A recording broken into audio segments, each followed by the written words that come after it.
درود بر شما. با بخش آخر این کتاب در خدمتتون هستم.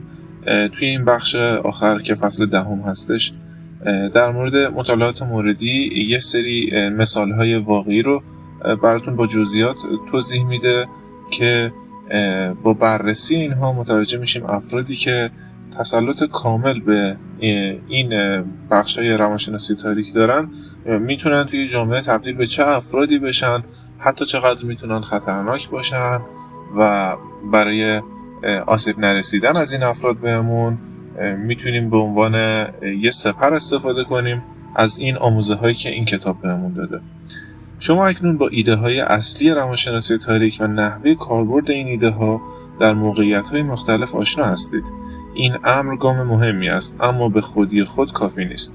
با صرف وقت برای یادگیری روانشناسی تاریک از طریق تجزیه و تحلیل مطالعات موردی در دنیای واقعی خواهید دید که این ایده ها چگونه حیات می‌یابند. مطالعات موردی به نوبه خود قصه هایی آگاهی بخش و جذاب هستند. آنها بینشی از برخی از نادرترین موارد روانشناسی که بر روی این کره خاکی زیستند ارائه می‌دهند. سپس هر مطالعه موردی مستقیما به تکنیک روانشناسی تاریکی که در این کتاب در خصوص آن به بحث و بررسی پرداخته این پیوند داده خواهد شد تا امکان درک موضوع به روشی غنی‌تر و هدفمندتر فراهم شود. خب اولین مورد در مورد اظهارات نهایی تد باندی هستش.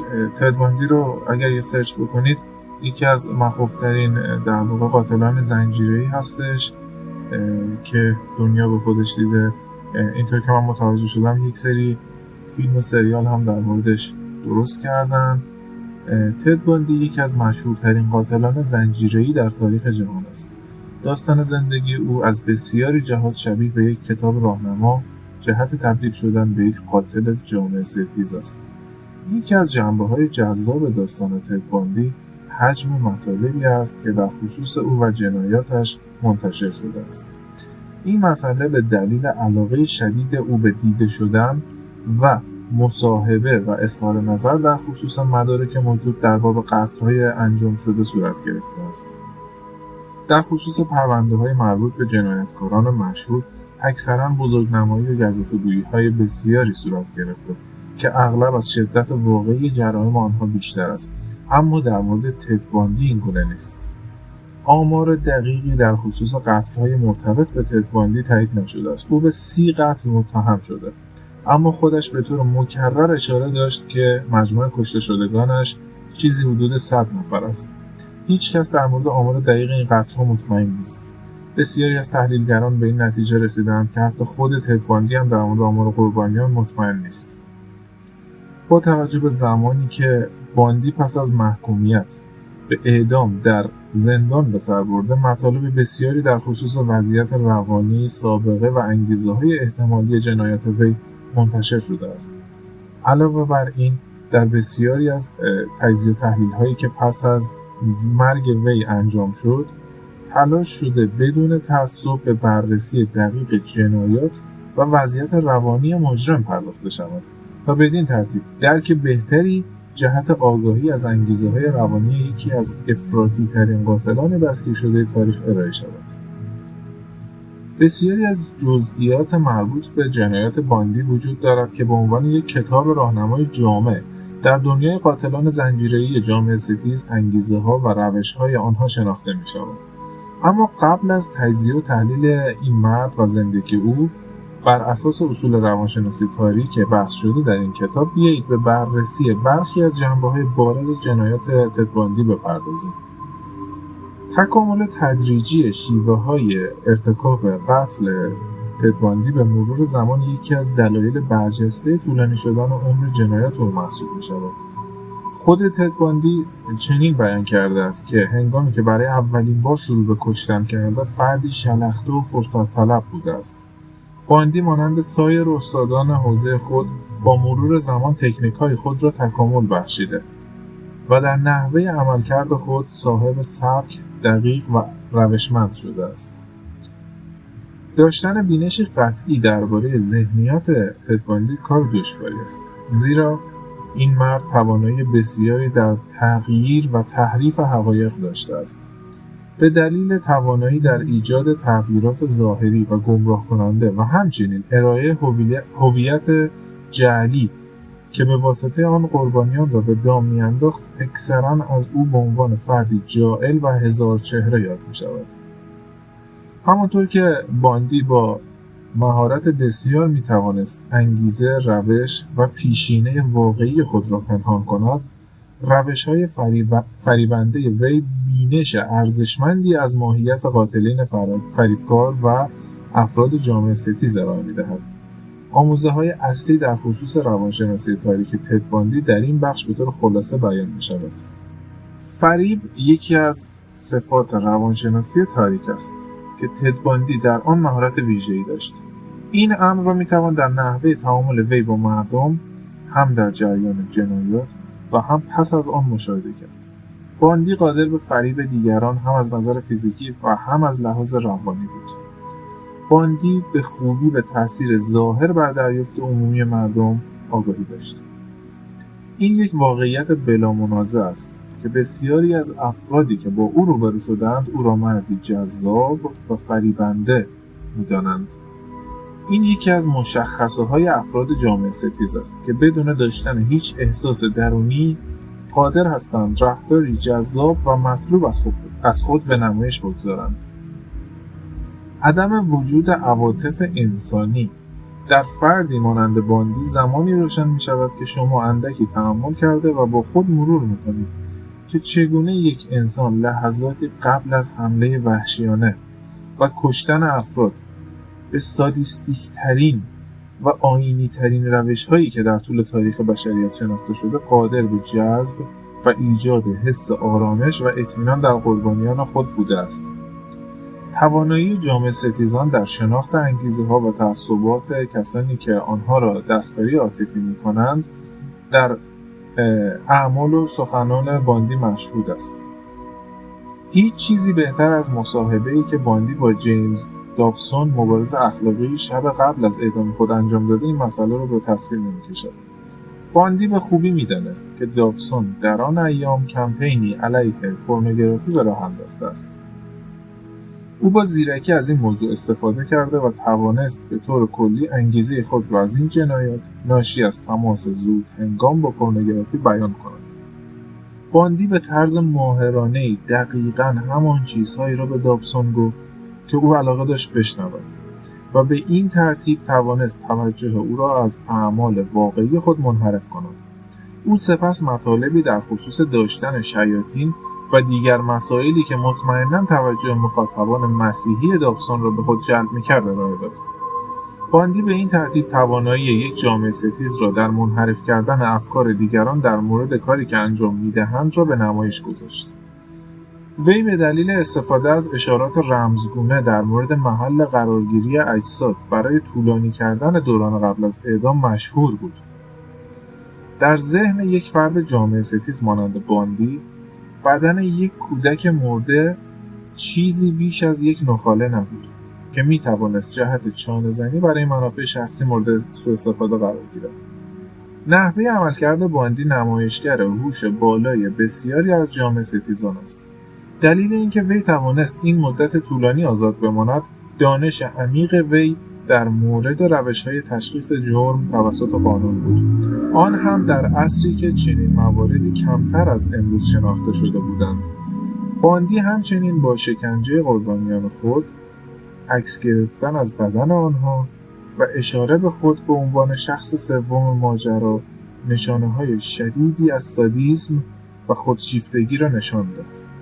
مورد بعدی که داریم در واقع درس‌هایی درباره خودشیفتگان تاریخ است. یکی از ویژگی‌های بارز افراد خودشیفته دیدگاه‌های آنها درباره ارزش و اهمیت شخصی خود بیش از هر چیزی است که با واقعیت قابل توجیه باشد. این امر معمولاً منجر به گرفتار شدن افراد خود بزرگبین در سبک زندگی و موقعیت‌هایی می‌شود که با آن مواجه می‌شوند. گاهی اوقات فردی با شخصیت خودشیفته در شرایطی متولد می‌شود که قدرت و موقعیت لازم برای بیان خودشیفتگی خود را به طور کامل دارد. هیچ چیزی بیشتر از نمونه‌های تاریخی دیکتاتورهایی که قدرت و تسلط لازم جهت عمل کردن بر اساس تمایلات درونی خود را داشته‌اند نشانگر این مطلب نیست. برخی از داستان‌های آنها در اینجا ارائه خواهد شد. سفرمراد نیازوف یکی از بهترین نمونه‌های یک فرد خودشیفته است که فرصت تحقق بخشیدن به گرایشات خود را داشته است. وی به عنوان رهبر ترکمنستان مسئولیت پذیرفت و توانست از شرایط به وجود آمده بعد از فروپاشی ایدئولوژی شوروی بهره ببرد. صعود وی از جایگاه یک فرمانروا به یک مرجع تجلی خودشیفتگی از زمانی آغاز شد که وی تصمیم گرفت رئیس جمهور ترکمنستان شود. همین نقطه شروعی به یادماندنی برای انتخاب‌های خودمحورانه او بود. یکی از برجسته‌ترین جنبه‌های بدنام‌تر کردن حاکمیت نیازوف تغییر نام ماه‌های سال برای منعکس کردن جلال و شکوه خود بود. وی قوانین خاص و عجیب و غریب بسیاری مطابق با هوا و هوس شخصی خود اجرا کرد. مانند محدود کردن شکل ظاهری شهروندان و تغییر نام اشیاء معمول روزمره بر اساس آنچه که احساس می‌کرد باید نامیده شوند. شاید قوی‌ترین نمونه از خودبزرگبینی‌های نیازوف تولید متون دینی همتراز با کتاب‌های مقدس بود. دیکتاتورهای دیگری مانند سرهنگ قذافی از لیبی نیز متن‌های مشابه تولید کردند. این ویژگی شناخته شده‌ای است که شاید به بهترین شکل ممکن در کتاب نبرد من 2 آدولف هیتلر در آلمان نازی ارائه شده. سلسله دیکتاتورهای شناخته شده تر و در عین حال به همان اندازه وحشتناک رهبران کره شمالی هستند. دیکتاتور کنونی کیم جونگ اون و پدرش کیم جونگ ایل دارای موقعیت خدایان در کشورهای تحت کنترل خود هستند و این امر در حقایقی که شهروندان کره شمالی در مورد آنها اشاره می‌دهند منعکس شده است. به عنوان مثال گفته می‌شود کیم جونگ ایل در اولین تلاش خود در بازی گلف تنها با یک ضربه توپ را به داخل سوراخ انداخته است. خب این یه چیز در واقع کاملا محالیه که توی اولین ضربه بشه توپ گلف رو داخل سوراخ انداخت. شهروندان کره شمالی به شدت شخصیت سیاسی حاکم خود را باور دارند و احترام به چنین ادعاهایی را پایبندی به ارزش‌ها میپندارند. شناخت و پیوندهایی به روانشناسی تاریک. بنابراین چنین مثال‌های عجیب و غریبی چه چیزی میتوان در مورد خودشیفتگی به ما بیاموزند؟ بسیاری از صفات به نمایش درآمده از سوی چنین دیکتاتورهای نمونه‌ای از کنترلگران و خودشیفتگان فضل فروشی هستند که شانس دستیابی به قدرت کافی برای انجام خواسته‌هایشان فراهم شده است. بیایید کره شمالی را دوباره مثال بزنیم. گزارش شده است که دیکتاتور فعلی کیم جونگ اون عموی خودش را به دلیل خمیازه کشیدن در یک جلسه اعدام کرده. روش اعدام حالا چیست؟ سلاحی ضد هوایی که قادر به از بین بردن جنگنده هاست. این نمونه ای از نیاز خودشیفته به چاپلوسی و عصبانیت در هنگام عدم دریافت نتیجه مورد نظر است. خب بخش بعدی در مورد هیتلر هستش که این کتاب بهش لقب ماکیاولی مدرن رو داده. شباهت‌های بسیاری بین ایده‌های سیاسی ماکیاولیستی مطرح شده در کتاب دپرنس ماکیاولی و فعالیت‌های سیاسی آدولف هیتلر وجود دارد. بنابراین میتوان چنین استدلال کرد که هیتلر بهترین تصویر ممکن از شکل ظاهری یک رهبر مدرن ماکیاولی واقعی است. قبل از بررسی بینش‌های ماکیاولیسم به عنوان خصلتی که هیتلر ارائه می‌دهد، ابتدا نگاهی خواهیم داشت به تشابهات بین افکار و اعمال هیتلر و ماکیاولی. یکی از اولین اشتراکاتی که میتوان بین ماکیاولی و هیتلر ایجاد کرد، این استدلال در کتاب دپرنس است که صلح را فقط باید یک استراحت کوتاه در یک جنگ بی‌پایان دانست. هیتلر زندگی خود را وقف فتوحات کرده بود و قصد داشت کل جهان را تحت عنوان حکومت تمامیت‌خواه رایش سوم اداره کند. بنابراین هیتلر نزدیکترین مثالی است که جهان مدرن با توجه به ایده ماکیاولی در مورد یک حاکم جنگجوی توقف ناپذیر به خود دیده است. ماکیاولی همچنین طرفدار ایجاد و تحریف واقعیت برای مرتب‌سازی یک هدف از پیش تعیین شده سیاسی بود. یکی از بدنام‌ترین ایده‌های اصلی هیتلر آزار و شکنجه و متعاقب آن از بین بردن جمعیت یهودی آلمان بود. یکی از مهمترین وقایعی که به هیتلر کمک کرد تا این نسل‌کشی را ادامه دهد، عملیات پرچم دروغین معروف به آتش‌سوزی رایشستاگ بود. اینکه هیتلر این رویداد را متناوب با برنامه ضد یهودی و ضد کمونیستی خود طراحی کرده است یا خیر بحث بزرگی است. اما مدارکی وجود دارد که نشان می‌دهد وی دقیقاً چنین کاری را انجام داده است. صرف نظر از مستندات دقیق، این حادثه تصویری قدرتمند از تاکتیک پرچم دروغین ماکیاولی است که به طور کامل برای رسیدن به اهداف دیگری استفاده شده است. یکی از ایده‌های اصلی در پشت اندیشه سیاسی ماکیاولی و افراد بعدی ماکیاولی این است که قدرت به خودی خود یک هدف نهایی شایسته است. مهم نیست که از چه روش‌هایی برای حفظ و گسترش قدرت استفاده می‌شود. این روش‌ها بر اساس الگوی ماکیاولی از نحوه رفتار یک رهبر موجه تلقی می‌شود. هیتلر نمونه راهنمای کامل این مفهوم در عمل است. هیتلر می‌دانست چگونه می‌تواند سیستم سیاسی آن زمان و همچنین قلب و ذهن مردم آلمان را دستکاری کند. یک احتمال قوی وجود دارد که هیتلر احتمالاً از آلمان نازی فرار کرده و به آرژانتین گریخته است تا بقیه روزهای عمر خود را در جوار حامیان نازی خود بگذراند. اثبات این امر به هر طریقی دشوار است، اما پذیرش خودکشی او و اینکه دست از قدرت کشیده باشد هم دشوار به نظر می‌رسد. شاید مهمترین و بارزترین نقطه پیوند هیتلر و ماکیاولی این مفهوم است که مردم هم باید شما را دوست بدارند و هم از شما بترسند. اما اگر این امر میسر نبود، این که از شما بترسند بر این که شما را دوست بدارند ارجحیت دارد. نادیده گرفتن از خودگذشتگی، عشق و حتی عبادت برای مردمی که هیتلر الهام بخششان بود آسان به نظر می رسید. تاریخ پس از جنگ جهانی دوم هیتلر را به عنوان مظهر و تجسم شیطان و نزدیکترین چیزی که زمین تاکنون به هیبت شیطان دیده ترسیم کرده است. هیتلر در ایجاد واکنش‌های مبنی بر عشق و ترس مهارت داشت. برای درک بهتر ترکیب دوگانه عشق و ترس، فقط کافی است فیلم سخنرانی‌های هیتلر را تماشا کنید.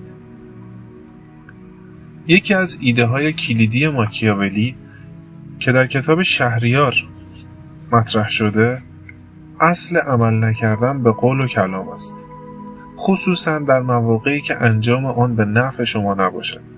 ماکیاولی تاکید می‌کند که تا جایی که به نظر می‌رسد صادق باشید. مهم نیست که نظر واقعی شما چیست.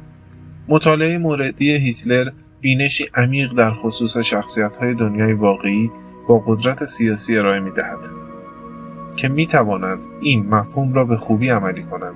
یکی از ویژگی‌های برجسته سخنرانی‌های هیتلر وعده‌های حماسی و دشواری بود که به هیچ وجه در واقعیت عملی نبود. هرچند هیتلر قادر به انجام ایده‌های ارائه شده در شعارهای خود نبود، اما موفق شد چهره‌اش را به عنوان مردی که می‌کوشد وعده‌های خود را تحقق بخشد حفظ کند.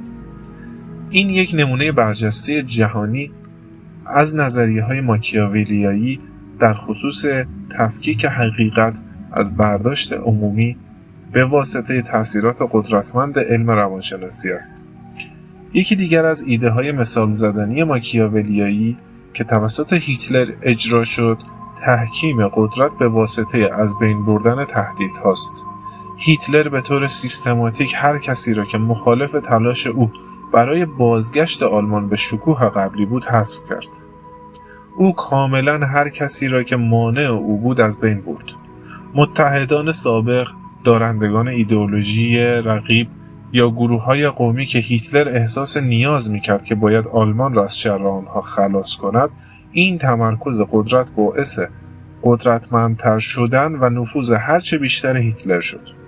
این مسئله به خوبی نشان می‌دهد که نظریه ماکیاولی در واقع حتی در دوران مدرن نیز عملی است. بینش نهایی که هیتلر را به دنیای روانشناسی تاریک مرتبط می‌کند، استفاده و علاقه او به رفتارهای سادیسمی است. به این ترتیب ضلع چهارم روانشناسی تاریک یعنی سادیسم در نحوه برخورد هیتلر با افراد حاضر در اردوگاه‌های کار اجباری آشکار می‌شود. سرنوشت این افراد ضعیف و در هم شکسته، شکنجه، آزمایش پزشکی و مرگ بر اثر گرسنگی یا گاز گرفتگی بود. شستشوی مغزی. تروریست‌ها چگونه ذهن افراد را کنترل می‌کنند؟ یکی از اصلی ترین نمونه‌های شستشوی مغزی در دوران مدرن توسط سازمان‌های تروریستی استفاده می‌شود. بسیاری از مردم تصور می‌کنند این تکنیک‌ها فقط توسط افراط‌گرایانی مانند القاعده و داعش صورت می‌گیرد. اما در واقع تروریست‌ها در طیف‌های گسترده‌ای وجود دارند. انگیزه تروریست‌های خشن ممکن است متفاوت باشد، اما آنچه در میان آنها مشترک است، استفاده از تکنیک شستشوی مغزی است. کشورهای بسیاری در سراسر جهان جوانان خود را توسط تروریست‌های افراط‌گرا از دست می‌دهند. اما چگونه چنین سازمان‌های قادر به جذب افراد هستند؟ جواب بسیار ساده است.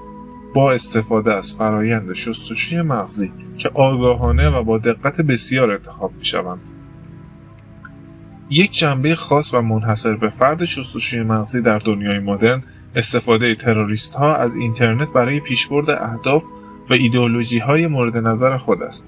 به طور سنتی شستشوی مغزی غالباً باید در یک محیط واقعی و از طریق ارتباط اینترنت، سازمان‌های تروریستی قادر به دستیابی به اطلاعات بدون نیاز به مکان جغرافیایی افراد هستند.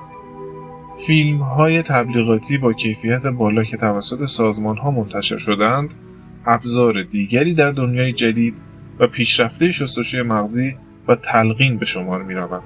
اگرچه در دنیای مدرن شستشوی مغزی تروریست‌ها از شیوه‌هایی استفاده می‌کنند که قبلاً هرگز دیده نشده است، اما از روش‌های تلقینی آزمایش شده‌ای که سالها مورد استفاده قرار گرفته نیز بهره‌مند می‌شوند. اصول اولیه شستشوی مغزی همان مواردی است که قبلاً وجود داشته است. سازمان‌های تروریستی فقط آنها را با روش‌های نوآورانه با کمک فناوری روز دنیا استفاده می‌کنند. ارزیابی جنبه‌های مخرب این مشکل فراتر از حد توان است، چرا که به لطف امکانات غیر قابل ردیابی سازمان‌های تروریستی از طریق اینترنت، هیچ کشور یا خانواده‌ای از شستشوی مغزی بالقوه‌ای که اغلب به طرز غم‌انگیزی اتفاق می‌افتد در امان نیست. پیامدهای این مسئله می‌تواند به قیمت زندگی جوانانی تمام شود که دنیای خود را برای سفر به سرزمین‌های خارجی ترک می‌کنند که در نهایت منجر به مرگ آنها می‌شود. این مسئله همچنین می‌تواند با ایجاد نابسامانی ذهنی افراد را به انجام حملاتی نظیر گرگ تنها نسبت به جوامع و ملت‌های خود ترغیب کند. استفاده مدرن از روش‌های شستشوی مغزی که از طریق اینترنت انجام می‌شود، امکان استفاده از اصول کلاسیک بروز شده برای دنیای مدرن را فراهم می‌کند. یافتن قربانیان آسیب‌پذیر برای کسانی که مایل به شستشوی مغزی دیگران هستند، شاید نسبت به گذشته آسان‌تر شده باشد. به لطف رایج شدن به اشتراک گذاشتن آنلاین زندگی در شبکه‌های اجتماعی، تقریباً برای هر کسی صرف نظر از اینکه چه کسی و یا چه نیتی باشد آسان است که بتواند هدفی را در معرض نفوذ موذیانه ترور قرار دهد یا شناسایی کند. به لطف راویان این عملیات‌های محرک، ما بینش بی‌نظیری در مورد وضعیت فعلی امور در خصوص تاکتیک‌های شستشوی مغزی سازمان‌های تروریستی به دست آوردیم. پس از شناسایی یک قربانی، آنها معمولاً یکی از اعضای گروه تروریستی را که احساس می‌شود قادر به برقراری ارتباط مؤثر با قربانی است، برای انجام این کار انتخاب می‌کنند. مطابق با اصول کلاسیک شستشوی مغزی، مأمور مورد نظر به آرامی و به روشی ساختار یافته مأموریت خود را دنبال می‌کند. هر گونه مسئله‌ای که منجر به سوء ظن می‌شود تا زمانی که قربانی تمایل کامل نسبت به مفاهیم سازمان یافته از خود نشان ندهد، از دید سوژه پنهان خواهد ماند. بسیاری از سازمان‌های تروریستی مدرن از روش‌های آزمایش شده برای ارائه ایدئولوژی خود به عنوان یک راه حل اوتوپیایی برای مشکلات شخصی هدف استفاده می‌کنند. صرف نظر از اینکه سازمان تروریستی چه جناحی را دنبال می‌کند، آنها دوست دارند روایتی از جامعه‌ای که به مسیر اشتباه رفته بیان کنند و راه حل پیشنهادی خود را به عنوان یک پاسخ برای رفع آن مشکل ارائه دهند. چنین تصاویر قانع کننده‌ای به کمک فیلم و توانایی تصویرسازی در اینترنت به گروه‌ها این امکان را می‌دهد که نسخه‌ای کاملاً مغرضانه از ایدئولوژی خود را در قالب زندگی ارائه دهند. دقیقاً مانند روش‌های شستشوی مغزی کلاسیک، اقدامات تروریستی مدرن باعث می‌شود که قربانی احساس کند خوششانس و خوش اقبال است که با سازمان تروریستی آشنا شده است.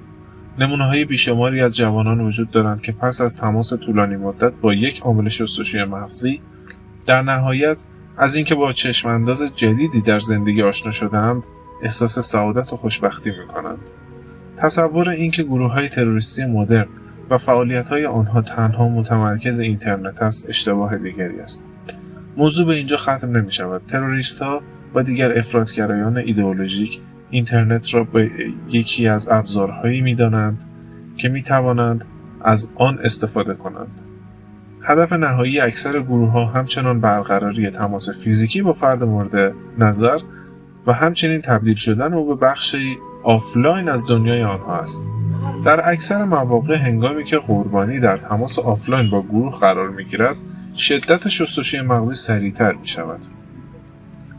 گروه‌های تروریستی مدرن معمولاً می‌دانند که وقتی سوژه مدتی را در میان گروه صرف کند، دیدگاه مدینه فاضله‌ای که آنها به صورت آنلاین ترسیم کردند به سرعت جعلی خواهد شد. به همین دلیل این گروه‌ها اغلب سریعاً قربانی را تحت فشار قرار می‌دهند تا در دنیای جدیدی که انتخاب کردند ریشه بزند.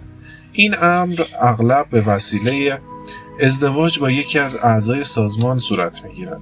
ایجاد چنین پیوندهای نزدیک با فعالیت‌های آفلاین گروه به اسیر نگه داشتن افراد استخدام شده حتی پس از نابودی مدینه فاضله کمک می‌کند. تیتر مورد بعدی که مطالعه می‌کنیم در مورد این هست که جادوی سیاه راسپوتین یا روانشناسی تاریک. بدون بررسی راسپوتین و اعمال این راهب بدنام، سری مطالعات موردی در باب روانشناسی تاریک کامل نخواهد شد.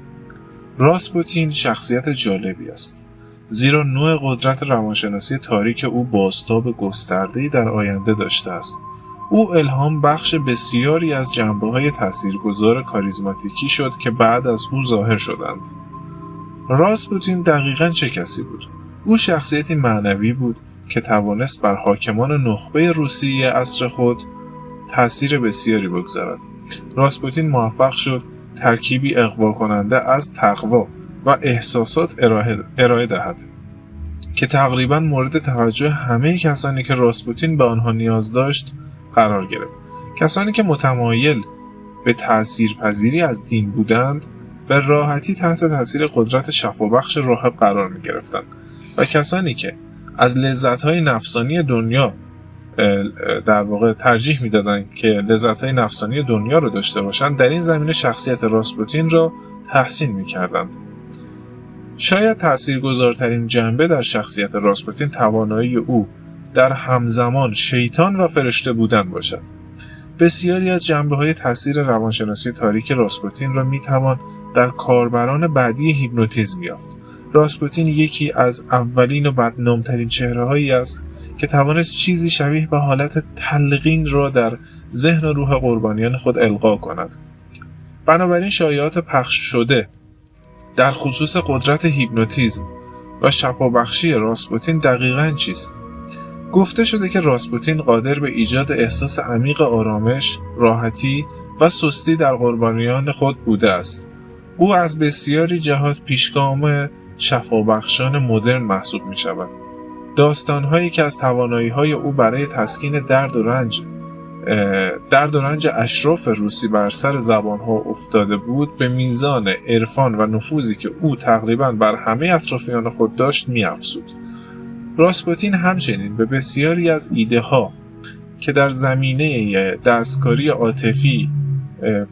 دستکاری عاطفی پنهانی یافت می شود تسلط داشت. یکی از دلایلی که تأثیر راسپوتین را این چنین چشمگیر و برجسته می کند این است که به نظر می رسید او هرگز در تلاش برای کنترل قربانیان خود نبوده است.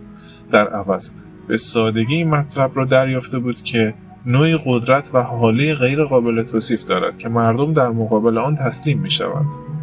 شما به احتمال زیاد این احساسات را به عنوان مشخصه‌هایی از آنچه در زمینه روانشناسی مدرن سوء استفاده پنهان عاطفی می‌نامیم تشخیص خواهید داد.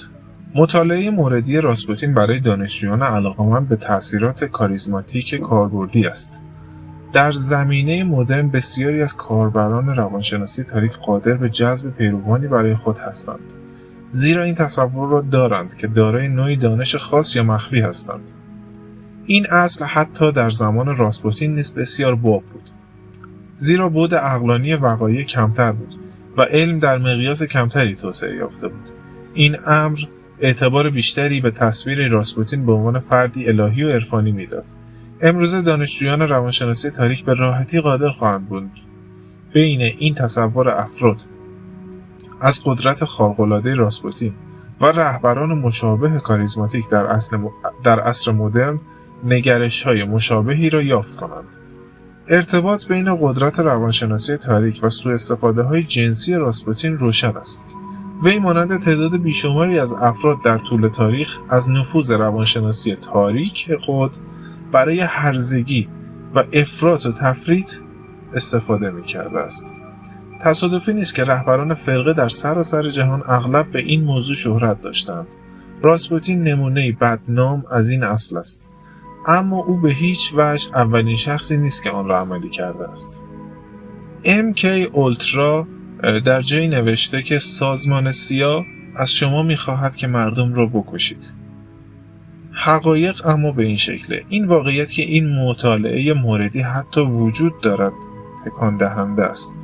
وقتی از MK اولترا صحبت می‌کنیم، دقیقاً در مورد چه موضوعی بحث می‌کنیم؟ MK اولترا چیزی کمتر از تلاش‌های طولانی مدت و شدید سازمان سیا برای درک و توسعه تکنیک‌های کنترل ذهن نیست. این مسئله ممکن است کاملا شبیه صدای جغجغه‌های یک فرد پارانوید باشد که کلاهی مخفی بر سر دارد. در واقع حقیقت چیزی جدایی از این مسئله هم نیست. درباره MK اولترا تحقیق کنید. آن وقت خواهید دید که این برنامه بسیار واقعی است. با یادگیری درس‌هایی از این مورد خواهیم دید که حتی متمدن‌ترین ملت‌ها قدرت شستشوی مغزی را تشخیص داده و سعی در استفاده از آن برای اهداف خود دارند. اگر باور کردن ایده یک برنامه مخفی از سمت سازمان سیا برای کنترل ذهن سخت به نظر برسد، دانستن جزئیات برنامه حتی سخت‌تر از آن به نظر می‌رسد. سازمان سیا تلاش کرد تا طیف گسترده‌ای از تکنیک‌های کنترل ذهن را توسعه دهد و آزمایش کند و درک کند، از جمله مواردی که کاملا فیزیکی هستند مانند کمبود خواب و آنهایی که روانشناسی هستند، مانند از بین بردن هویت افراد به واسطه استفاده از دارویی مانند سرم‌های حقیقت و موارد مشابه. آیا این امکان وجود دارد که این برنامه تحقیقاتی در برخی موارد به مناسب‌ترین و اخلاقی‌ترین شکل ممکن انجام شده باشد؟ خیر، امکان ندارد. این برنامه کاملا غیرقانونی و غیر اخلاقی بوده است. چقدر غیر اخلاقی؟ خوراندن مخفیانه LSD و سایر موارد روانگردان مشابه به شهروندان آمریکایی از مشخصه‌های این برنامه بود.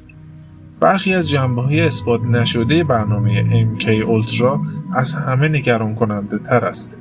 نظریه‌ای وجود دارد که میگوید سازمان سیا توانسته به وسیله هیپنوتیزم مردی به نام سیرهان را به سمت ترور یکی از اعضای خانواده کندی سوق دهد. شاهدان معتبر از جمله روانشناسان اظهار داشتند که در طی قتل و مراحل محاکمه سیرهان به وضوح تحت تاثیر هیپنوتیزم بوده است. سیرهان اظهار داشت که از اتفاقاتی که افتاده هیچ خاطره‌ای ندارد و به یاد نمی‌آورد که اظهاراتی را که در پرونده ثبت شده بیان کرده باشد. سازمان سیا با استفاده از تکنیک‌های کنترل ذهن و تحقیق در مورد اثربخشی آنها به زمینه‌سازی برای روش‌های تاثیرگذار مدرن کمک کرده است. به عنوان مثال MK اولترا در استفاده از ترکیب مواد مخدر و تکنیک‌های روانشناسی برای تاثیرگذاری بر یک هدف از پیشگامان استفاده از این ابزارها برای تخلیه اطلاعات از افراد محسوب می‌شود. برخی از روانشناسان مدرن قادرند از این ترکیب به روش‌های مثبتی برای درمان اختلالات روانشناسی استفاده کنند. خب این نمونه واضحش رو ما توی فیلم هانیبال در واقع میبینیم که قاتل این سریال از همین روش ها برای قربانیان خودش استفاده میکنه. حتما این فیلم رو ببینید. جالب اینجاست که MK اولترا همچنان به وضوح تاکتیک های نفوذ سیاسی ماکیاولی حتی در آمریکای امروزی به حیات خود ادامه داده و می‌درخشد. ایالات متحده آمریکا اغلب خود را کشوری کاملا اخلاقی نشان می‌دهد که به طرز عجیبی آمادگی سازش با ارزش‌های آزادی‌خواهانه و برابری را ندارد. آنچه MK اولترا به نمایش می‌گذارد این حقیقت است که سازمان سیا مایل است رویکرد ماکیاولیایی را در پیش بگیرد و از این رو در ملأ عام کارهایی انجام می‌دهد که به طور کلی با روش‌های مخفی خود در تضاد است. از جمله این سیاست‌ها استفاده سازمان سیا از داروهای روانگردان خطرناک بدون رضایت و آگاهی شهروندان آمریکایی است. اگر روزی جنبه‌های درگیری سیرهان در پروژه MK اولترا تایید شود، احتمالات ترسناکی آشکار می‌شود.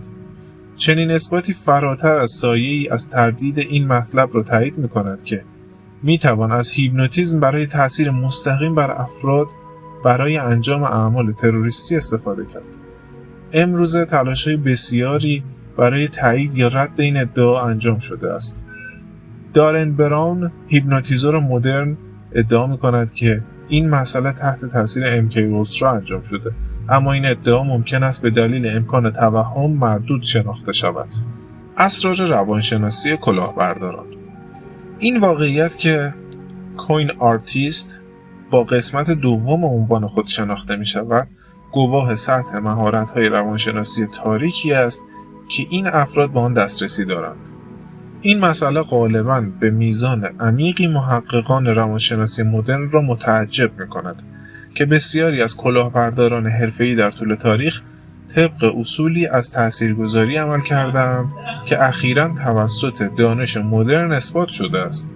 نشانه‌های واضحی وجود دارد که بسیاری از بدنام‌ترین کلاهبرداران تاریخ با تسلط کامل بر اساس اصولی از ترفندهای تاثیرگذاری در تکنیک روانشناسی تاریک عمل کردند که دنیای مدرن به تازگی آنها را کشف کرده است. آیا تاکنون نام طرح پونزی یا پانزی را شنیده اید؟ این نام از شخصی به نام چارلز پونزی گرفته شده است که توانست یک ایده کلاهبرداری بزرگ را به نام خود به ثبت برساند.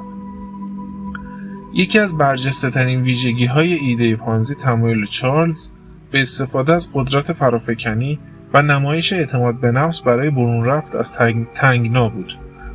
به عنوان مثال، یک بار گروهی از سرمایه‌گذاران عصبانی وارد محل کار چارلز شدند.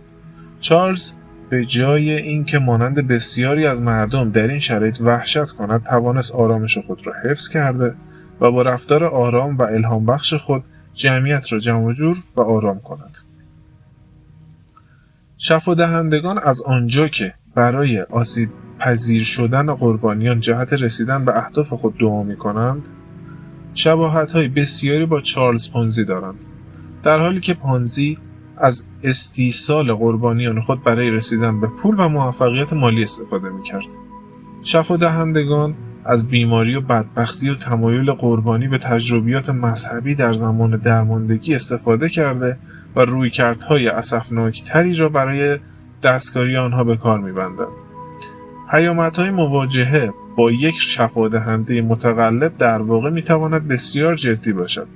بسیاری از داستان‌ها در مورد افرادی وجود دارد که معتقد بودند در اثر تماس با یک شفادهنده بهبود یافتند و مصرف دارو را متوقف کرده یا برای نشان دادن اعتماد و اعتقاد خود کارهای خطرناک دیگری انجام دادند که متاسفانه تعداد بسیاری از آنها بر اثر خطرات جانی این مسئله زندگی خود را از دست دادند. یکی دیگر از کلاهبرداران معروف و بدنام صفحات تاریخ گریگور مکگرگور است. او اولین نمونه شناخته شده از افرادی است که چیزهایی به اشخاص ثروتمند می‌فروخت که وجود نداشتند. اگر تا به حال داستان‌های کلاهبردارانی را شنیده اید که بناهای برجسته‌ای مانند برج ایفل یا پل بروکلین را به افراد ساده‌لوح و ثروتمند می‌فروشند، گریگور مکگرگور پدرخوانده این نوع معاملات است. البته در مورد این معاملات یه چیزی هم من الان به ذهنم رسید. ما توی ایران قبل از در واقع سال 57، حالا سالش دقیقا یادم نیست، یه کلاهبرداری خیلی بزرگی داشتیم که ساختمان دادگستری رو به عنوان یک هتل در واقع به سرمایه‌گذاران فکر میکنم عرب یک شخصی فروخته بود. حالا این رو سرچ کنید براتون میاد. روش کار او به این صورت بود که خود را عضوی از اشراف زادگان جزایری معرفی میکرد که وجود خارجی نداشتند. به این ترتیب او میتوانست افراد ثروتمند را برای تامین بودجه سفر به این جزایر متقاعد کند، در حالی که کاملا میدانست که چنین جایی وجود ندارد. اما نکته جالب این است که دقیقاً چگونه داستان مک گرگور یک مطالعه موردی ارزشمند در روانشناسی تاریک محسوب می شود. دلیل عمده جالب بودن داستان گرگور از آن جهت است که او شخصیت بسیار موجهی برای قربانیان خود داشت. او می‌دانست که چگونه به طور دقیق و کامل بر روان قربانیان در جهت رسیدن به منافع خود کار کند، به طوری که آنها حتی پس از تصمیم برای بازدید از جزایری که وجود خارجی نداشتند به شدت از مک گرگور در برابر عموم دفاع می‌کردند. این نشان دهنده سطح پیشرفته توانایی او در استفاده از تکنیک دستکاری پنهان عاطفی است. درس‌های بسیاری در مورد روانشناسی تاریک وجود دارد که می‌توان از کلاهبرداران آموخت. توانایی آنها در تأثیر روانشناسی بر افراد دیگر به حدی بوده که حتی محققان روانشناسی مدرن با بررسی میزان توانایی کلاهبرداران در استفاده از یافته‌های روانشناسی مدرن قبل از تایید علمی این ابزار اظهار تعجب کردند. پرونده پانزی نشان دهنده اهمیت یافتن یک قربانی با درصد آسیب‌پذیری بالا، بهره برداری بیرحمانه از آسیب‌پذیری و انجام این کار به روشی است که بدون هیچ گونه شک و تردیدی خیانت محسوب می شود. مورد پونزی مثالی از یک کتاب راهنماست که نشان می دهد چگونه می توان با استفاده از اعتماد به نفس بالا، اعمال کنترل شده و اجتناب از نگرانی در هر شرایطی احتمال کلاهبرداری را افزایش داد. داستان پونزی همچنین بیانگر این مفهوم است که کلاهبرداران حرفه‌ای می توانند کلاهبرداری‌های خود را برای دهه‌ها ادامه داده بدون اینکه در معرض دید قرار گیرند.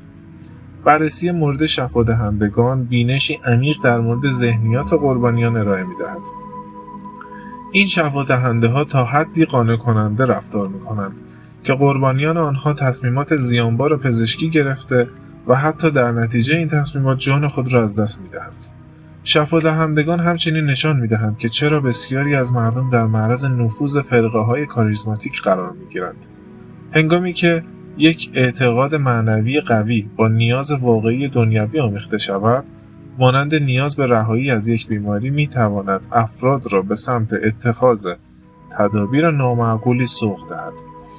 در نهایت بررسی مورد مک گرگور بینشی جالب در مورد قدرت استفاده از منافع شخصی افراد علیه آنها ارائه می‌دهد. علی‌رغم این واقعیت که سرمایه‌گذاران ثروتمند او مورد سوء استفاده مالی قرار گرفته، وقت خود را هدر داده و احمقانه به نظر می‌رسیدند، با این وجود همچنان به دفاع علنی از مک گرگور ادامه می‌دادند. درس روانشناسی تاریکی که می‌توانیم از این وقایع بگیریم چیست؟ اگر قربانی پیدا شود که دارای مقام و منزلت بالایی باشد و از دیدگاه خود نظرات بالایی داشته باشد، بعید است اعتراف کند که فریب خورده است. این دسته از افراد حتی شکل واقعی حوادث را در ذهن خود تایید نمی‌کنند. جالب اینجاست که این داستان نمونه‌ای از چگونگی استفاده از خودشیفتگی افراد علیه آنهاست. جامعه ستیزان مقدس نما. از آنجا که اصطلاح جامعه ستیز در کاربردهای رایج روانشناسی و همچنین در تخیل عامه با بار منفی همراه است، بولبی، یکی از قدیمی‌ترین روانشناسان برجسته، این مفهوم را به محرومیت از توجه مادر در دوران کودکی مرتبط دانسته و اظهار نظر کرده که چنین افرادی معمولاً به عنوان یک بزهکار بزرگ می‌شوند که برای جامعه بار سنگینی محسوب می‌شود. اندی مکناب یک نمونه جذاب از یک جامعه ستیز است که در صورت وجود چنین چیزی بسیاری از او به عنوان یک جامعه ستیز خوب یاد می‌کنند. مکناب قبل از اینکه به عنوان یک جوان به ارتش برود از کودکی رها شد و در کام یک زندگی جنایتکارانه فرو رفت. وی از طریق صفوف قیام به واحد ویژه نخبگان SAS انگلیس پیوست. بعد از بازنشستگی از دنیای نیروهای مسلح، مکناب به یک مؤلف، نمایشنامه نویس و کارآفرین موفق تبدیل شد. دکتر داتون یکی از محققان برجسته روانشناسی انگلیس است. او در یک کتاب با مکناب همکاری مشترکی داشت که در آن به بررسی ایده جامعه ستیز خوب پرداختند. برخی از صفات جامعه ستیزی در بعضی از شرایط در واقع مفید بودند. این مفهوم تا حدی انقلابی است، زیرا پیامد و مزایای مثبت جنبه‌ای از روانشناسی تاریک را که معمولاً به طور گسترده مورد سوء استفاده قرار گرفته کشف می‌کند.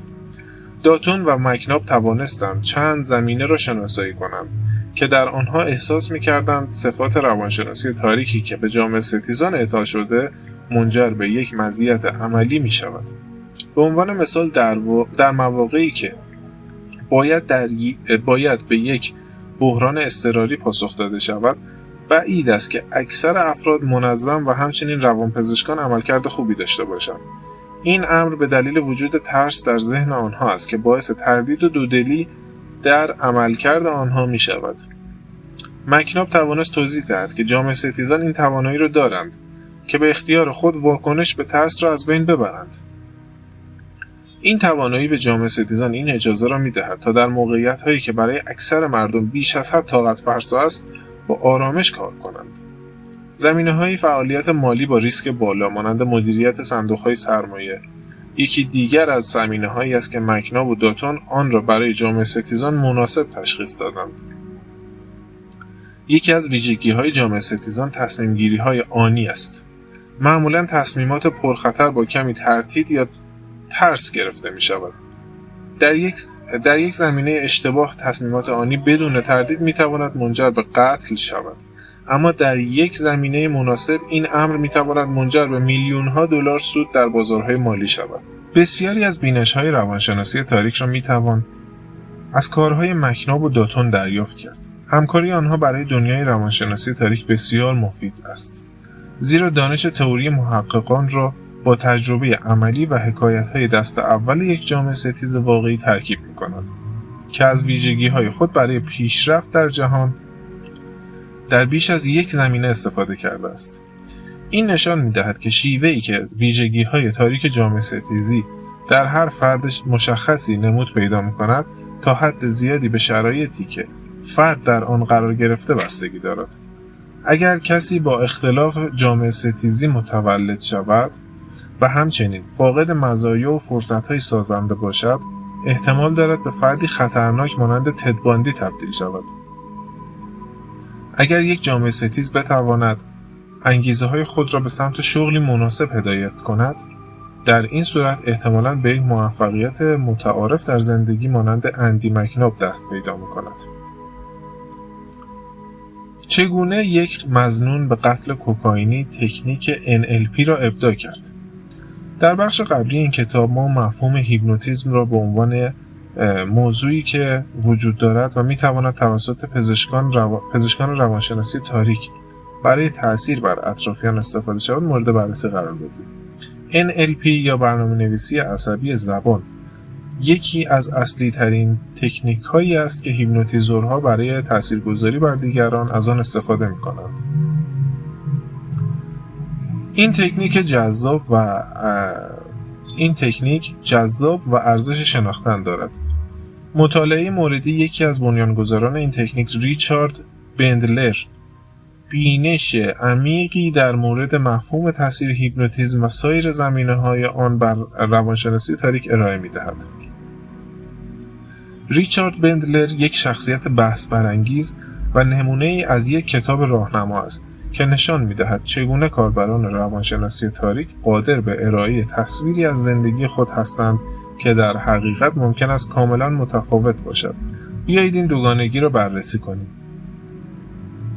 ریچارد بندلر ادعا می‌کند که طیف وسیعی از دستاوردهای درمانی چشمگیر مانند عدم نیاز به استفاده از صندلی چرخدار و بهبود بیمارانی مانند اسکیزوفرنیک با استفاده از تکنیک‌های غیرمتعارف و نوآورانه که توسط دنیای روانشناسی رایج کنار گذاشته شده ارائه کرده است. به دلیل این دستاوردها بسیاری از افرادی که اطلاعات زیادی در مورد بندلر ندارند انتظار دارند که او شخصیتی پدربزرگگونه با خلق و خوی ملایم و مهربان باشد که زندگی مثبتی دارد. اما حقیقت در مورد بندلر بسیار پیچیده‌تر از آن است که انتظار می‌رود. او در محیط‌های وحشتناکی بزرگ شده که در آن توسط افراد مختلف مورد تجاوز فیزیکی قرار گرفته است. او همچنین با نقض بسیاری از قوانینی که غالباً ادعا می‌کند قادر به اصلاح زندگی افراد است زندگی می‌کند. به عنوان مثال بندلر ادعا می‌کند NLP و سایر تکنیک‌های مشابهی که روی آنها کار کرده قادر به درمان عادت‌های بد و ناسالم در زندگی افراد است. با وجود این بندلر سالهاست که سیگار می‌کشد. البته مصرف سیگار تنها عیب او نیست. بندلر یک مصرف کننده کوکائین بوده که به طور عمومی این قضیه را پذیرفته است. این یک ویژگی جالب برای یک هیپنوتیزور مشهور است. شاید تاریک‌ترین و در عین حال جذاب‌ترین حادثه از سابقه بندلر محاکمه قتلی باشد که با آن روبرو شده است. آنچه جای بحث ندارد این است که زنی با استفاده از اسلحه بندلر مورد اصابت گلوله قرار گرفته. بندلر از این جنایت تبرئه شد و اصرار داشت که فروشنده کوکائین از اسلحه او برای انجام قتل استفاده کرده است.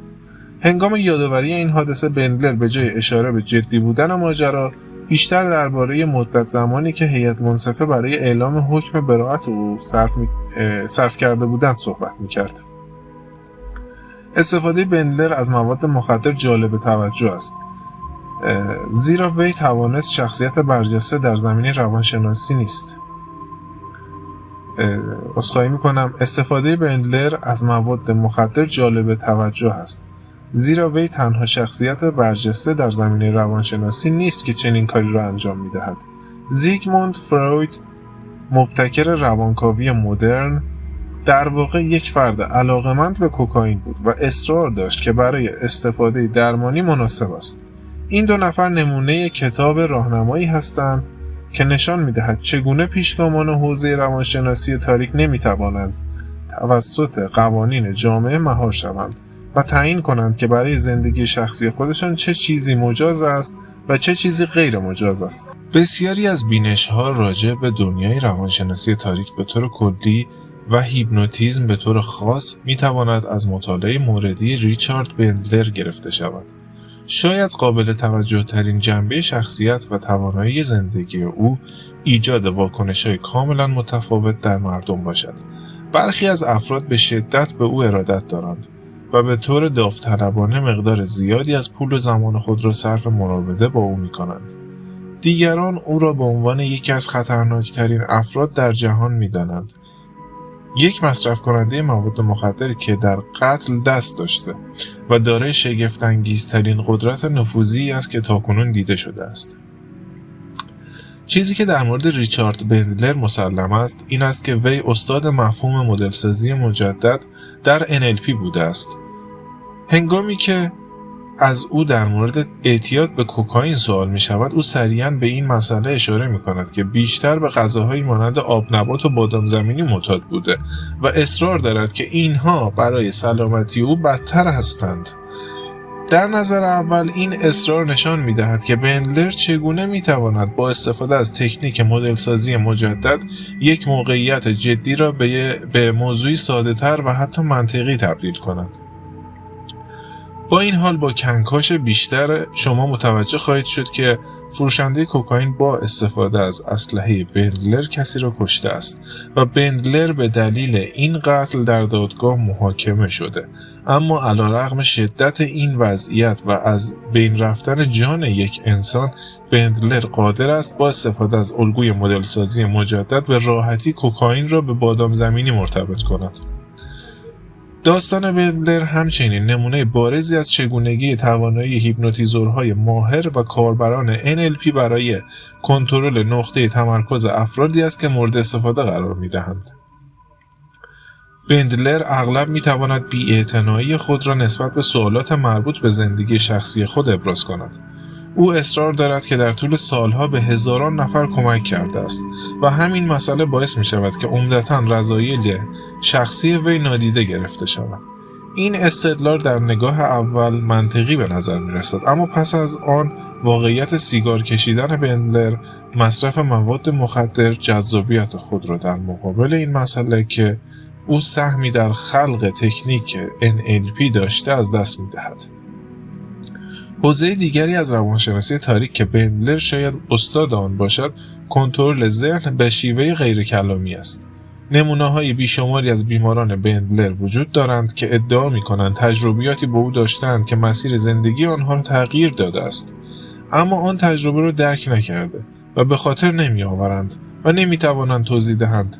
داشتن چنین تأثیر عمیقی بر مردم بدون اینکه هیچ ایده‌ای درباره آنچه واقعاً اتفاق افتاده است وجود داشته باشد از ویژگی‌های اصلی کنترل غیرکلامی ذهن است.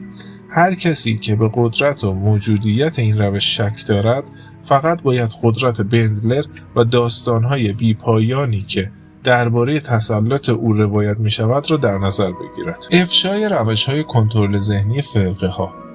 در فصل‌های قبلی این کتاب نحوه استفاده فرقه‌ها از تکنیک‌های شستشوی مغزی برای جذب اعضای جدید را بررسی کردیم.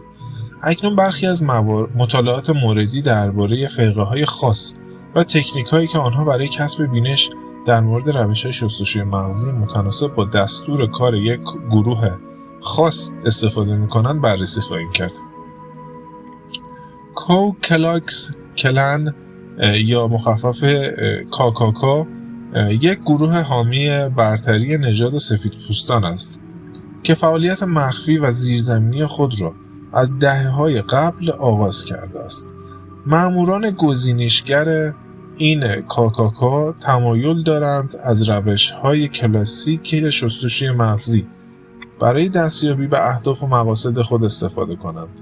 با نگاهی به روش استفاده آنها از این تکنیک‌ها به خوبی درک می‌کنیم که چگونه می‌توان روند متناسب با یک دستور کار ویژه را تنظیم کرد. مانند تمام روش‌های شستشوی مغزی، کاکاکا با پیدا کردن هدف مناسب برای شستشوی مغزی کار خود را آغاز کرد. این شخص غالباً یک مرد سفیدپوست جوان خواهد بود که خوش شانس است. برخی از اهداف مشترک برای این گروه یافتن مردانی است که اخیراً شغل خود را از دست داده یا نوع دیگری از بدبختی را تجربه کردند. مأموران این گروه در ابتدا با پرهیز از ذکر نام گروه کار خود را آغاز می‌کنند. آنها به راحتی تحت عنوان یک دوست، همسایه نگران که می‌خواهد در واقع ضروری به شما کمک کند، به هدف خود می‌رسند. مأمور این گروه به آرامی دلایل عدم رضایت افراد را کشف کرده و شروع به پیوند دادن آنها با نژادهای دیگر می‌کند. به عنوان مثال اگر سوژه مورد نظر شغل خود را از دست داده باشد، مأمور به آرامی سوژه را مطمئن می‌کند این موضوع به دلیل حضور نژادهای دیگر در آمریکا اتفاق افتاده است. با گذشت زمان، مأمور این گروه شروع به کشف ایده‌های نژادپرستانه دیگر در ارتباط با سوژه مورد نظر می‌کند. اما این کار همیشه تحت پوشش ترویج پیوند برادری سفیدپوستان و همبستگی با مردم خود انجام خواهد شد. بسته به نحوه پاسخگویی سوژه به مفاهیم اینچنینی و اینکه آیا سوژه مورد نظر فرد مورد اعتمادی برای گروه تشخیص داده شده یا خیر، به تدریج ممکن است دعوتنامه‌ای برای حضور در برخی از برنامه‌های فرقه دریافت کرده و با اعضای دیگر ملاقات کند و به این ترتیب متوجه می شود که آیا سازمان برای آنها مناسب است یا خیر. روند گزینشی این گروه نمونه بارزی از چگونگی شباهت فرقه‌ها و گروه‌های سیاسی افراطی به ماهیت و نحوه استفاده از شستشوی مغزی برای جذب نیروهای جدید است. معبد پیپلز در جونزتاون نمونه دیگری از نحوه فعالیت فرقه‌ها است که اغلب به واسطه مسائل عرفانی پیروان را به خود جلب کرده و آنها را وادار به انجام اعمال افراطی می‌کنند. جیمز جونز رهبر یک فرقه کاریزماتیک بود که توانست زمین، قدرت و نفوذ بسیار زیادی کسب کند. همانطور که این گروه مرزهای یک فرقه، یک گروه سیاسی و یک سازمان تروریستی را از بین برد، جونستون نیز گروهی بود که مخلوطی از سیاست‌های افراطی جناح چپ، انتظار ظهور و مفاهیم معنوی مبهم مانند خودکشی و تناسخ مجدد را نشان می‌داد. روش‌های جیمز جونز گواهی دیگری بر قدرت تدریجی در فرایند شستشوی مغزی است. جونز در ابتدا با کاوش در ایده‌های منطقی سیاسی و اطمینان از حمایت افراد نسبت به مفاهیم جایگزین مانند گرایش‌های چپ‌گرایانه رادیکال توانست علاقه افراد را به خود جلب کند. افراد تازه وارد سازمان به آرامی عقل و آزادی خود را تسلیم او کردند که همین امر منجر به اقدام نهایی تکان دهنده خودکشی دسته جمعی شد. جونستون به روشی خاتمه یافت که به طرز فجیعی در آیین‌ها متداول است: خودکشی دسته جمعی. جونز پس از التماس از پیروان خود برای انجام یک ترور سیاسی، سازمان خود را به یک خودکشی دسته جمعی هدایت کرد. مادران نوزادان خود را به وسیله ماده کشنده سیانور که با طعم دهنده‌های شیرین کننده ترکیب شده بود مسموم کردند. جونز با شلیک یک گلوله در مغزش به زندگی خود پایان داد. جونستون هشداری واضح از خطرات روانشناسی تاریک را ارائه می‌دهد. رهبران کاریزماتیکی که دچار اختلال شخصیتی پارانویا هستند به استقلال و قدرت اعجاب انگیزی برای کنترل دیگران دست می‌یابند و هنگامی که این مسئله با سطح بالایی از انزوا از جوامع بزرگتر ترکیب می‌شود، می‌تواند منجر به وقایع غیر قابل تصوری مانند کشتار دسته جمعی کودکان به وسیله سم شود. من یه توضیحم در مورد این مسئله خودکشی دسته جمعی بگم که در این اقدام 918 نفر خودکشی دسته جمعی کرده بودند که توی این اقدام چیزی حدود 300 کودک توسط مادران خودشون کشته شدند که واقعا یه فاجعه خیلی بزرگ بوده. یکی از تکان دهنده ترین و مشهورترین نمونه‌های قدرت انزوا برای دستیابی به اهداف یک گروه مورد پتی هرست است. هرست قبل از اینکه توسط یک گروه حاشیه‌ای سیاسی مذهبی معروف به SLE ربوده شود، در یک خانواده مشهور و قابل احترام بزرگ شد. آدمربایی و وقایع بعدی پیرامون هرست گواهی روش‌های شستشوی مغزی در عمل است. در جریان این آدمربایی او با خشونت مورد حمله قرار گرفت. پس از انتقال به مقر SLE وی را کاملا در انزوا و با چشم‌بند در کمد نگه داشتند. این انزوای شدید و محرومیت حسی برای مدتی ادامه داشت تا اینکه SLE به هرست اطلاع داد که احتمالاً کشته خواهد شد.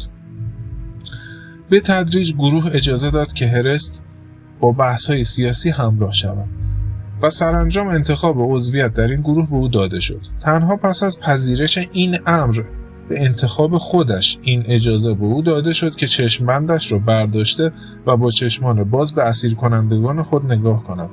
پس از اعلام وفاداری، شکنجه‌های شدید جسمی و روحی به صورت تجاوز و استعمال مواد مخدر آغاز شد.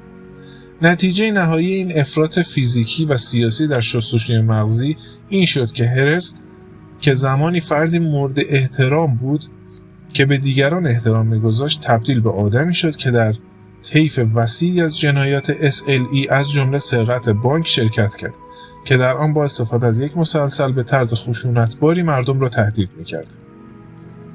یکی از جالبترین جنبه‌های پرونده هرست شواهد تجربی تاثیر شستشوی مغزی است که پس از دستگیری نهایی وی در دسترس قرار گرفت. روانپزشکان توانستند به طور قطعی نشان دهند که به دنبال روند شستشوی مغزی ضریب هوشی هرست کاهش یافته و به حالتی رسیده است که وی تبدیل به یک زامبی شده است. این تاثیر چنان شدید بود که در حکم هرست تخفیف قائل شدند و او سرانجام مورد بخشش کامل رئیس جمهور قرار گرفت. یه توضیح کوچیکم در مورد این هرست بدم که پتی هرست زاده 20 فوریه 1954 هنرپیشه و دختر ویلیام راندولف هرست عضو مجلس نمایندگان ایالات متحده آمریکا بود که با ربوده شدنش توسط سازمان ارتش آزادی بخش همزیست به شهرت رسید. تکنیک‌های شستشوی مغزی فرقه‌های افراطی بینشی بی‌نظیر نسبت به استفاده و تأثیر روانشناسی تاریک ارائه می‌دهد. مطالعه موردی نشان می‌دهد که چگونه عاملان شستشوی مغزی قادر به یافتن ماهرانه نقاط ضعف در زندگی یک قربانی هستند و بی‌رحمانه از آن سوء استفاده کرده تا قربانی را به سمت خواسته گروه تسلیم کنند. روش‌های مورد استفاده آنها نشان می‌دهد که در پس هر رویدادی چه نوع انگیزه خاص ایدئولوژیک یا سیاسی وجود دارد. تکنیک شستشوی مغزی به نسبت مأموری که به جهت این امر گزینش می‌شود از درجه اهمیت کمتری برخوردار است، چرا که یک مأمور ماهر با صبوری و حوصله زیاد قادر به تسلیم کردن یک قربانی آسیب‌پذیر در برابر خواسته‌های گروه است. فاجعه جونز تون نشان می‌دهد که چگونه انزوا می‌تواند منجر به جنون مطلق شود. همانطور که مأموران شستشوی مغزی مدرن مانند داعش مردم را تا مرزی منزوی می‌کنند که جان خود را برای یک هدف سیاسی فدا می‌کنند، طرح اصلی این سیستم شستشوی مغزی توسط جونز پایه‌گذاری شده است. بازی نهایی جیمز جون نشان می‌دهد که چگونه رهبران کنترلگر فرقه‌ها و نمایش نهایی قدرت و نفوذ آنها در اکثر مواقع منجر به مرگ افراد بسیاری می‌شود. مطالعه موردی پتی هرست و SLE نشان می‌دهد که چگونه شستشوی مغزی می‌تواند مسیری نیرومندتر و سریعتری را نسبت به مسیر سنتی تدریجی طی کند. این مسئله نشان دهنده قدرت سندرم استکهلم است که اینطور به نظر می‌رسد که هرست مشتاقانه مطابق میل اسیر کنندگان خود عمل کرده است، خصوصا زمانی که دیگر از نظر جسمی محدودیتی برای او وجود نداشت. این یک نشانه واضح است که قیدهای روانی تحمیل شده توسط عاملان شستشوی مغزی بسیار قدرتمندتر از قید و بندهای فیزیکی عمل می‌کند که تا به حال وجود داشته است. در نهایت در بخش آخر و نتیجه گیری هم باید بگیم که آیا نوری در انتهای مسیر دیده شده یا دیده می شود؟ مواردی که تا اینجا آموختیم از این کتاب، اکنون شما نقشه ای از خطرناکترین ذهن‌هایی که تاکنون وجود داشته‌اند در اختیار دارید. شما اصولی را می‌شناسید که زیربنای دنیای روانشناسی تاریک است. شما می‌دانید که چگونه این اصول در شرایط مختلف اعمال و اصلاح می‌شوند. شما قادر هستید صفات افرادی را که احتمالاً به دنبال اعمال قدرت روانی تاریک خود بر شما هستند تشخیص دهید. مطالعات موردی که در فصل آخر به بررسی آن پرداختیم تلاشی بود در جهت ارائه بینشی روشن در خصوص مرزهای روانشناسی تاریک و نحوه استفاده از آنها در طول تاریخ بشر. سپر یا شمشیر. هر کدام از خوانندگان این کتاب تجربه متفاوتی داشتند. آیا احساس یادگیری تاکتیک‌ها و ایده‌های قدرتمند دفاعی که بتوانید از آن برای محافظت از خود و عزیزانتان در برابر سیاهی‌های دنیا استفاده کنید پیدا کرده اید؟ یا تجربه شما کمی تاریک‌تر یا هیجان انگیزتر بود؟ تجربه شما هر چه بود، اکنون واقعیت زندگی را می‌دانید. برگشتی وجود ندارد. این کتاب را میتوان یک قانون برای بازی واقعی زندگی در نظر گرفت. از هر راهی که میخواهید بازی کنید. این کاملا به خود شما بستگی دارد. موفق باشید.